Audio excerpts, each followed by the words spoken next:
नमस्कार, स्वास्थ्य चर्चा में आप सभी का स्वागत है। मैं मौमिता आज एक बार फिर आप लोगों के बीच आ गई हूँ एक नए विषय पर चर्चा करने के लिए। आज हमारा विषय है सर्दियों के मौसम में होने वाली बीमारियां और होम्योपैथ में इसका उपचार। ठंड दस्तक देते ही लोगों में कई तरह की बीमारियां होती है, जिसमें कुछ आम बीमारी है सर्दी हो जाना, ठंड लगना, कमजोरी, बुखार होना, गले में खराश। इसके अलावा और भी कई तरह की बीमारियां हैं जिसमें टॉन्सिल, साइनस, साथ में गले का फूल जाना, गले में खराश। इन्हीं सब बिंदुओं पर आज हम चर्चा करेंगे कि आप अपने आप को ठंड के मौसम में किस तरीके से सुरक्षित रख सकते हैं। और आज चर्चा करने के लिए हमारे बीच स्टूडियो में उपस्थित है शहर के जाने माने होम्योपैथ चिकित्सक डॉक्टर अरविंद तिवारी जी। डॉक्टर साहब, आपका बहुत बहुत स्वागत है हमारे स्टूडियो में। डॉक्टर साहब, आपसे जानना चाहेंगे सर्दियों के मौसम में कि कौन कौन सी बीमारियां होती है सर्दी जुकाम के अलावा? ऐसा है कि सर्दियों का मौसम अगर मौसम के हिसाब से देखें तो सबसे स्वास्थ्यकर मौसम में से एक होता है।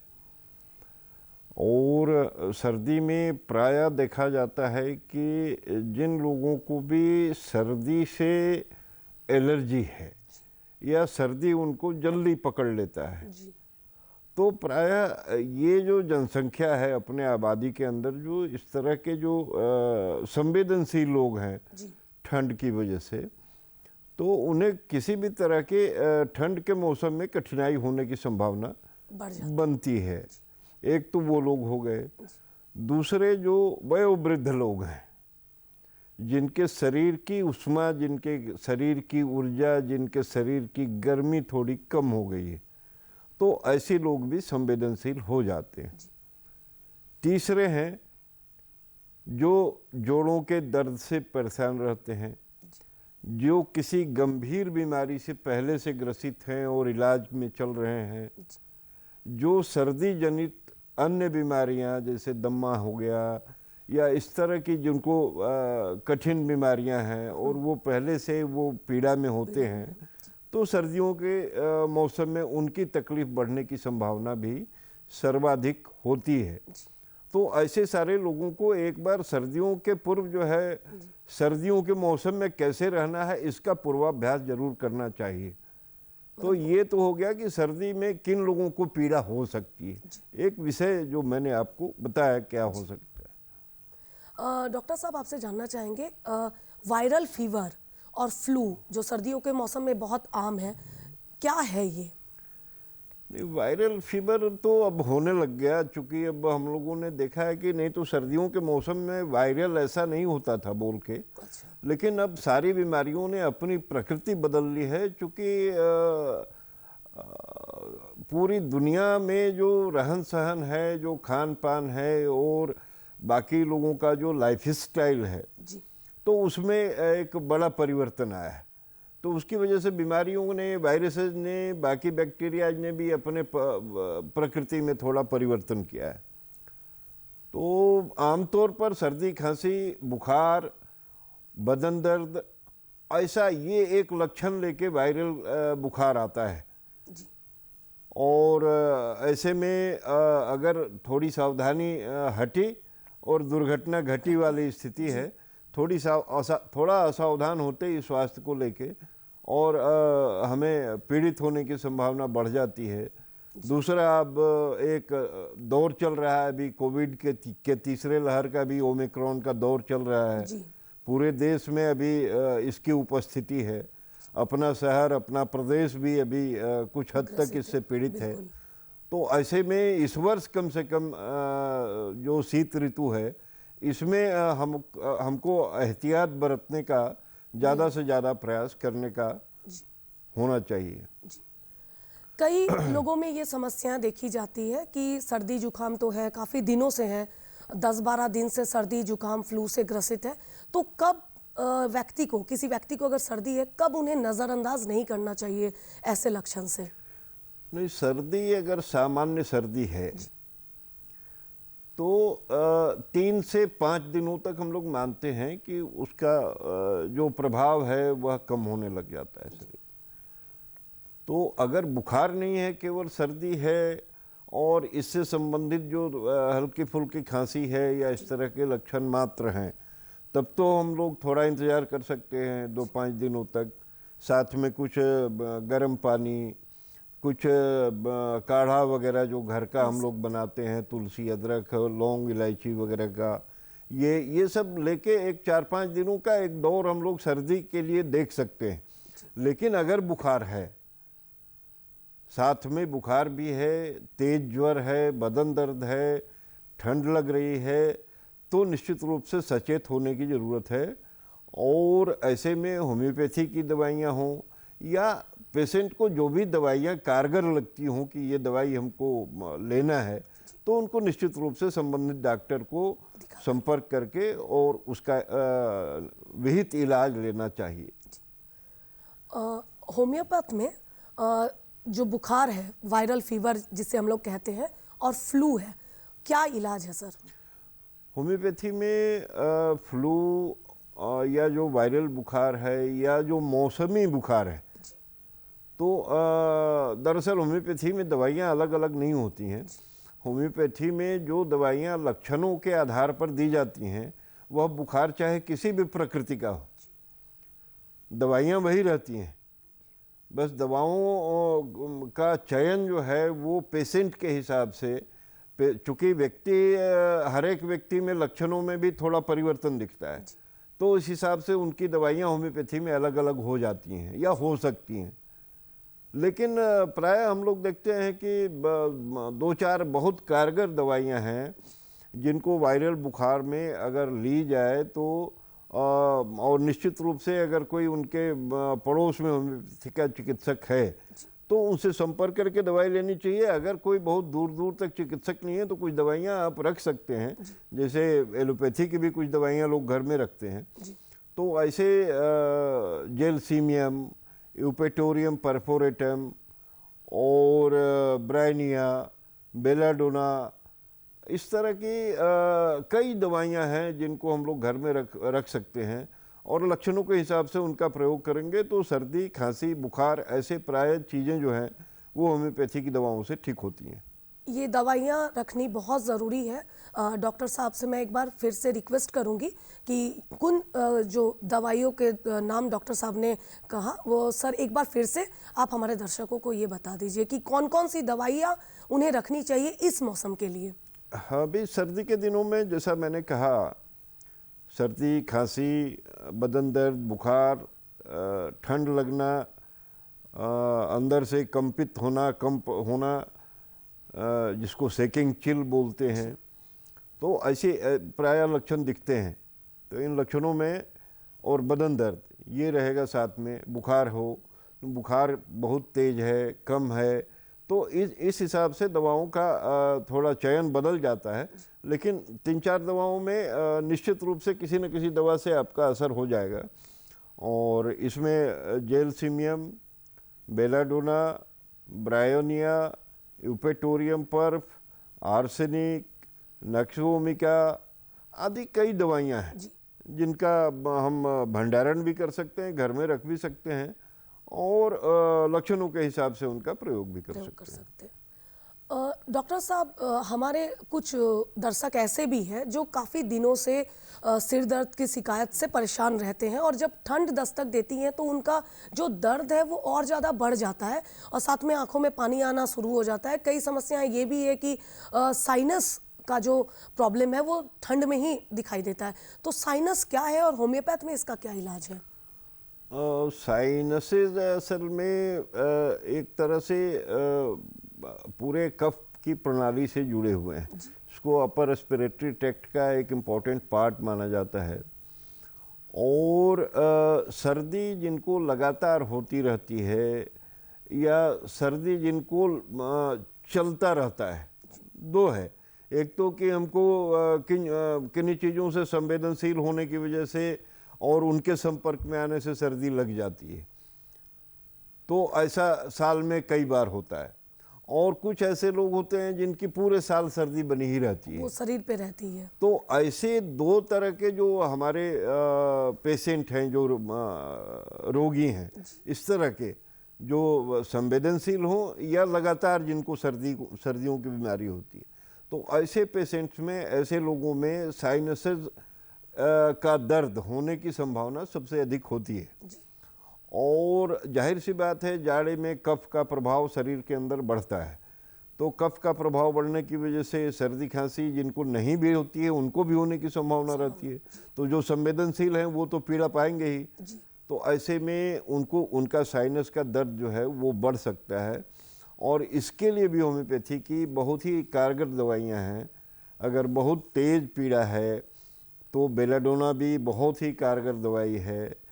साइलिसिया हो गया, कैलीम्यूर, फेरमफोस आदि कई दवाइयाँ हैं जिनका प्रयोग करके और साइनस के दर्द से छुटकारा पाया जा सकता है।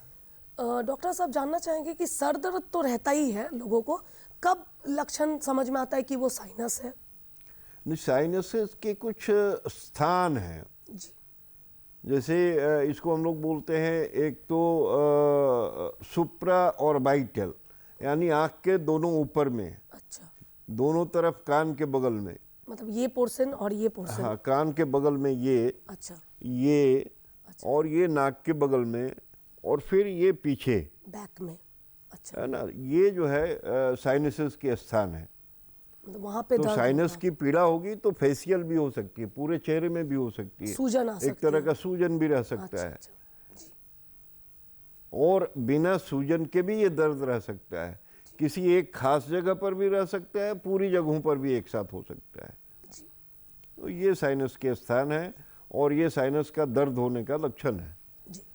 डॉक्टर साहब, आपने जैसे कि बताया कि दमा, ये जो पहले से दमा के ग्रसित पेशेंट है, उन्हें ठंड के दिनों में बहुत सारी सावधानियां बरतनी चाहिए होती है। और अगर किसी को मान लीजिए दमा नहीं है लेकिन फिर भी थोड़ा ठंड के दिनों में देखा जाता है कि सांस लेने में तकलीफ होती है, तो डॉक्टर साहब कैसे जानेंगे कि किसी व्यक्ति को सांस लेने में दिक्कत हो रही है, क्या लक्षण है, और दमा के लोगों को किस तरह से सावधानियां बरतनी चाहिए? प्रायः हम लोग देखते हैं कि दम फूलने की स्थिति को ही दमा कहते हैं। जी। अब उसके अपने स्टेजेज हैं, माइल्ड, मॉडरेट और सेकेंडरी स्टेज है। जिनको लगातार खांसी और सर्दी बन के कफ आने की समस्या, या कफ नहीं भी आए तो उनको लगातार खांसी होती हो और उसके साथ सांस फूलता हो, यानी अंदर फेफड़े के ब्रोंकाई में निश्चित रूप से कफ जनित एक तरह का सूजन मौजूद होता है। तो ये मतलब ट्रू केसेस हैं दम्मा के। इनको दम्मा का रोगी हम मानेंगे, जिनको बोलते हैं हम लोग ब्रोंकाइटिस। तो वो पेशेंट होते हैं दम्मा के। दूसरे होते हैं जो संवेदनशील है, सेंसिटिव हैं ठंड से। तो ऐसी स्थिति में उनके ब्रोंकाई में कोई सूजन नहीं है, कोई कफ नहीं है, लेकिन इसके बावजूद उनको सांस लेने में थोड़ी परेशानी होती है, क्योंकि उनके अपर रेस्पिरेटरी ट्रैक्ट में उस संवेदनशीलता की वजह से एक तरह का कृत्रिम सूजन जो है वो बनता है, उसकी वजह से सांस लेने में कठिनाई होती है। तो वो थोड़े एलर्जिक ज़्यादा हैं। हालांकि एलर्जी ही दम्मा की भी माँ है। दम्मा के पेशेंट भी एलर्जिक होंगे तभी दम्मा होगा उनको। लेकिन दम्मा के पेशेंट्स में क्या है कि एलर्जी के रिसोर्स बहुत ज़्यादा होते हैं। वो केवल ठंड नहीं होता है, ठंड से तो वो संवेदनशील होंगे ही, लेकिन उसके अलावा भी कई चीज़ों से संवेदनशील होते हैं। लेकिन जो ठंड से संवेदनशील होते हैं वो केवल ठंड से ही संवेदनशील होते हैं। मतलब वो ठीक होने का चांस रहता है? नहीं, ठीक होने का चांस मतलब दम्मा के पेशेंट भी अगर अपने आप को बहुत व्यवस्थित रखें तो पूरे साल उनके कार्य में या उनकी कार्य क्षमता में कोई बहुत अंतर नहीं आता है। लेकिन उनको खुद को व्यवस्थित रखना पड़ता है, बहुत मेंटेन करके। बिल्कुल बिल्कुल। किन चीज़ों से वो संवेदनशील है उसके संपर्क में नहीं आए। फिर जाड़े के दिनों में निश्चित रूप से गर्म पानी, गर्म पेय या गर्म जगह पे रहना, गर्म कपड़ों का लगातार प्रयोग करना, यानी अपने को कितना गर्मी के अंदर रख सकते हैं, अपने शरीर को ठंड से प्रभावित ना होने देना। तो इस तरह के एक व्यवस्थित जीवनचर्या अगर हो तो दम्मा के पेशेंट भी दवाइयों के ऊपर निर्भर रह के और अपना सारा कार्य कर पाते हैं। हम लोगों के तो दैनंदिन प्रयोग में हम लोग देखते हैं कि कई पेशेंट हैं जो अपने को फिट रखते हैं। दमा के जो पेशेंट होते हैं, डॉक्टर साहब दमा के लिए होम्योपैथ में क्या इलाज है? दमा के लिए भी होम्योपैथी की बहुत दवाइयाँ कारगर हैं और इसमें कई दवाइयाँ हैं। इसको ABC से शुरू करेंगे तो आर्सेनिक, एरेलिया आर, फिर इसमें भी ब्राइनिया, इपिकाक, ब्लैटा ओरिएंटलिस, सेनेगा, यानी सैकड़ों दवाइयाँ हैं। होम्योपैथी में दवाओं की एक श्रृंखला है दम्मा के लिए होम्योपैथी में।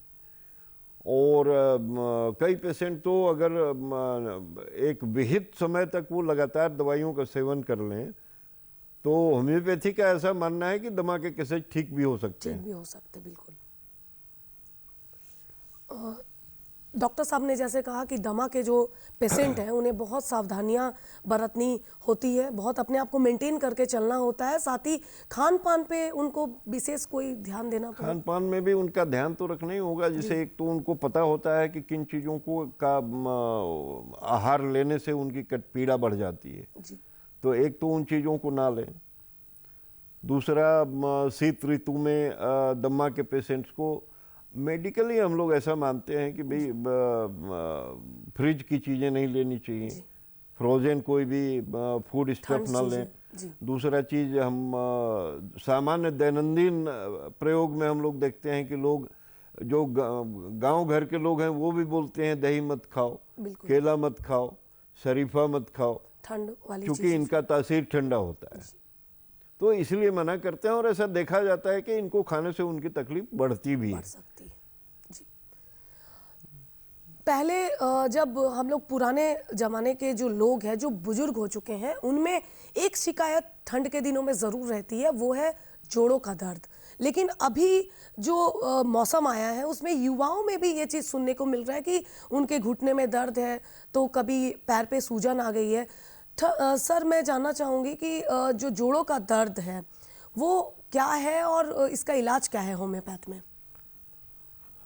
जोड़ों का दर्द एक बहुत ही विस्तृत और व्यापक विषय है और ये एक अलहदा विषय ही है। लेकिन जोड़ों का दर्द ऐसा हम लोग प्राय देखते हैं कि जाड़े के दिनों में बढ़ जाता है। तो जाड़े के दिनों में आदमी की मोबिलिटी अफेक्ट होती है, थोड़ी आदमी का चलना, घूमना, उठना, बैठना, ये थोड़ा आदमी कम कर पाता है। रात लंबी होती है, आदमी को यथेष्ट विश्राम मिलता है और ठंड की वजह से जो संवेदनशील लोग हैं उनका वैसे भी जो दिनचर्या है वो भी प्रभावित होती है। तो एक तो उसकी वजह से भी जकड़न आती है जोड़ों में।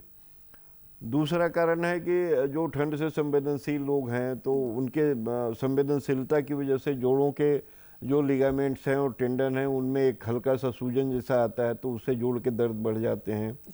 वृद्ध लोगों में और रजोनिवृत्त जो महिलाएं हम लोग जिनको मानते हैं मेनोपॉज्ड, पीरियड्स के डिस्पोजल के बाद, तो उसके बाद उनके शरीर में हार्मोन की कमी होती है। हार्मोन्स की कमी और कैल्शियम की कमी की वजह से क्या है कि उनके जोड़ों में भी एक तरह का सूजन आता है, हड्डियां कमज़ोर होती हैं, ऑस्टियोपोरोसिस का एक प्रभाव उनके शरीर में आने लगता है। उसी तरह वयोवृद्ध जो लोग हैं उनके शरीर में भी टेस्टोस्टेरोन की कमी होती है, तो उसकी वजह से भी उनके शरीर में भी कैल्शियम कम होना और हड्डियों के कमज़ोर होने की वजह से भी जोड़ों का दर्द बढ़ता है। अब रहा सवाल युवाओं का, तो आज ये एक बड़ा व्यापक चर्चा का विषय है कि आखिर निश्चित रूप से जो हमारे खान पान का जो एक खान पान के अंदर जो पोषण का स्तर है, तो वो खान पान की रुचियों की वजह से एक सामाजिक दायरा जो है वो बदला है खान पान का। और लाइफ स्टाइल में जिन चीज़ों का खान पान में हमने अभी एडॉप्ट किया है, खान पान में शामिल किया है, दुर्भाग्य से उनके अंदर न्यूट्रिशन कम से कम है। तो हम न्यूट्रिशन आधारित जो है भोजन जब करना शुरू कर देंगे तो हमारा युवा वर्ग, मुझे लगता है कि ज़्यादा स्वस्थ रहना सीख जाएगा। बिल्कुल। तो उनको तो अपने केवल खान पान में परिवर्तन करके वो जो छोटी मोटी पीड़ा है उसको ठीक कर सकते हैं। क्योंकि बहुत ज़्यादा अभी युवाओं में देखी जा रही है कि पैर में सूजन हो गया, हड्डियों में दर्द हो रहा है। खान पान में विशेष ध्यान निश्चित रूप से दिनचर्या और खान पान, लाइफ स्टाइल जो है वो निश्चित रूप से अभी एक चिंता का विषय है। जी। और मेरा ऐसा मानना है और मेरा ऐसा अनुभव भी है कि केवल लाइफ स्टाइल में परिवर्तन करके कई सारे युवा वर्ग की बीमारियां ठीक की जा सकती हैं। की जा सकती है, बिल्कुल। होम्योपैथ में इसका क्या इलाज है सर? जो वयस्क लोग हैं वो जोड़ों के दर्द के लिए क्या? होम्योपैथी में भी कई दवाइयां हैं जी। और उसमें कुछ प्राइम मेडिसिन हैं जिसको हम लोग, एक तो बहुत ही सामान्य दवाई है, रस्टक्स बोलते हैं। रस्टॉक्स। ब्रैनिया भी उसमें अच्छा कारगर है। जी। रोडोडेंड्रॉन है, बेलाडोना भी काम करता है। और जोड़ों के दर्द के लिए कैलकेरिया फोस है जिससे हम लोग कैल्शियम भी पेशेंट का ठीक करते हैं। सिलीसिया है, मैग्नीशिया फोस है। ऐसा कई सारी दवाइयां हैं जिनसे जोड़ों के दर्द को कंट्रोल किया जा सकता है। ठंड के मौसम में सबसे आम समस्या जो है वो है गले में खराश और गले का फूल जाना, जिसे हम लोग कई बार ये भी कहते हैं कि किसी व्यक्ति को टॉन्सिल है। टॉन्सिल क्या है सर? और ये जो टॉन्सिल की समस्याएं हैं ये एकदम नॉर्मल है, हर 4 व्यक्ति में ये सुना जाता है कि टॉन्सिल हो गया है। क्या है टॉन्सिल और होम्योपैथिक में इसका क्या है इलाज? अभी मैंने 2 चीजें कही जी। टॉन्सिल जो है वो शरीर के लिम्फ नोड हैं। जी। शरीर के सारे जोड़ों में लगभग लिम्फ नोड की उपस्थिति है। लिम्फ नोड्स को बोलते हैं हम लोग चौकीदार, अच्छा। Safe guard for the body. तो वो क्या, जब भी कोई ऐसे विषैले तत्वों का शरीर में प्रवेश होता है तो सारे लिम्फ नोड्स सबसे पहले उस हमले को अपने ऊपर झेलते हैं। अच्छा। और शरीर की रक्षा करते हैं। तो उसी में से टॉन्सिल भी एक है सेफ गार्ड।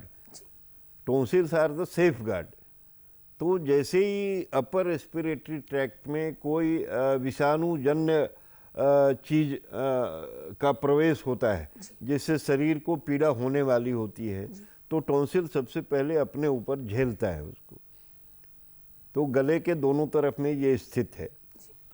तो इसकी वजह से क्या होता है, जब कोई भी हमला हम झेलेंगे तो जाहिर सी बात है कि एक उनमें एक तरह का सूजन प्रोड्यूस हो जाता है। सूजन आएगा तो दर्द आएगा, दर्द आएगा तो थोड़ी पीड़ा रहेगी। तो ये टॉन्सिलाइटिस जिसको हम लोग बोलते हैं टॉन्सिल्स। अब टॉन्सिल होता क्यों है मैंने ये भी बता दिया कि जब कोई भी किसी तरह का इन्फेक्शन बॉडी के अंदर इनपुट लेता है तो टॉन्सिल्स में सूजन होता है। अब टॉन्सिल्स में सूजन की वजह से जो पीड़ा होती है, गले में दर्द होना, खराश होना, सर्दी होना, खांसी होना, चूँकि जितनी भी पीड़ा आने वाली थी, अंदर जाने वाली थी, उसको टॉन्सिल्स ने अपने ऊपर अरेस्ट कर लिया। अब टॉन्सिल का इलाज भी तो ज़रूरी है। जब एक बार उनमें सूजन आ गया तो उनके इलाज की भी बात हो तो इसमें बहुत ही 2-3 दवाइयाँ कारगर हैं। एक तो मर्क्सोल हम लोग बोलते हैं, दूसरा बोलते हैं बेलाडोना भी। अगर बहुत लालिमा है, बहुत रेडिश है वो तो बेलाडोना भी बहुत कारगर दवाई है। फेरमफोस और कैलीम्यूर ये बड़ी कारगर दवाइयाँ हैं, है ना। तो बहुत सारी दवाइयाँ, 4-5 दवाइयाँ तो इतनी कारगर हैं कि उनको लेते ही धीरे धीरे टॉन्सिल जो है वो ठीक हो जाता है और पेशेंट हमारा सामान्य जीवन जीने लगता है। डॉक्टर साहब, जाते जाते हम लोग ये जानना चाहेंगे, ठंड में सबसे आम समस्या जो है, क्योंकि वक्त बहुत कम है और हम चाहेंगे कि हमारे दर्शकों को आप बता दीजिए, ये स्किन डिजीज़, बालों का झड़ना और हृदय के जो रोगी हैं वो किस तरीके से ठंड के मौसम में खुद को सुरक्षित रख सकते हैं? हृदय रोगियों को तो अतिरिक्त सावधानी की ज़रूरत है जी। और ना सिर्फ ठंड में, जबकि किसी भी मौसम के एक्सट्रीम में, जब भी तेज़ गर्मी हो, तीखी गर्मी हो, तीखा ठंड हो, तीखी बरसात हो, ऐसे सारे मौसम के तीखेपन में उनको खुद को संयत रखना चाहिए, दिनचर्या में रहना चाहिए। और जो भी दवाइयाँ विहित हैं चिकित्सकों के द्वारा वो बिला नागा निश्चित रूप से जिस समय जो भी दवा लेनी है वो बिना फेल किए उसको लेते रहना है उनको। दूसरी जिन चीज़ों से भी उनको लगता हो कि इन चीज़ों को लेने से हमारी पीड़ा बढ़ती है, तो अपने खान पान में उन चीज़ों को अलग रखें। डॉक्टर ने जो दिनचर्या निर्धारित की है उसका पालन करें। ये तो हृदय रोगियों के लिए हुआ। बाकी स्किन में चूंकि ठंडी हवाओं की वजह से एक तरह का सूखापन आता है, तो सूखापन आने की वजह से स्किन को कैसे मॉइस्चराइज रखें। मॉइस्चराइज आजकल अच्छे कंपनियों के मॉइस्चराइजर भी मिलते हैं, नहीं मिलते हैं तो नारियल तेल प्राय सभी घरों में उपलब्ध है, वो भी नहीं है तो सरसों का तेल निश्चित रूप से उपलब्ध है। तो इन सब चीज़ों से वो हाँ, उनको मॉइस्चराइज करना कर सकते हैं। बहुत बहुत शुक्रिया डॉक्टर साहब, आप आए, इतनी अच्छी आपने जानकारी दी। आशा करती हूँ कि हमारे जो दर्शक है वो आपके बताए हुए जो दवा है वो लिख लिए हैं। और सबसे बड़ी बात है कि आपको खुद को सुरक्षित रखना है, अपने परिवार को सुरक्षित रखना है, खान पान पे विशेष ध्यान देना है। और जाते जाते आप सभी से कहना चाहूँगी कि कोरोना अभी गया नहीं है, कोरोना पूरी तरह से फैल चुका है। और आप सभी से कहना चाहूँगी कि 2 गज दूरी का पालन करें, भीड़ से जाने से बचें। और मास्क जो है आप सभी को बताना चाहूँगी कि मास्क को सही से इस्तेमाल करें। इस तरीके से मास्क लगा के ही घर से बाहर जाए और बच्चों को कृपया करके घर से बाहर ना लेकर जाए। बहुत बहुत शुक्रिया आप सभी का। फिर से एक नए विषय पर हम फिर एक नए चर्चा को लेकर आएंगे। तब तक के लिए नमस्कार।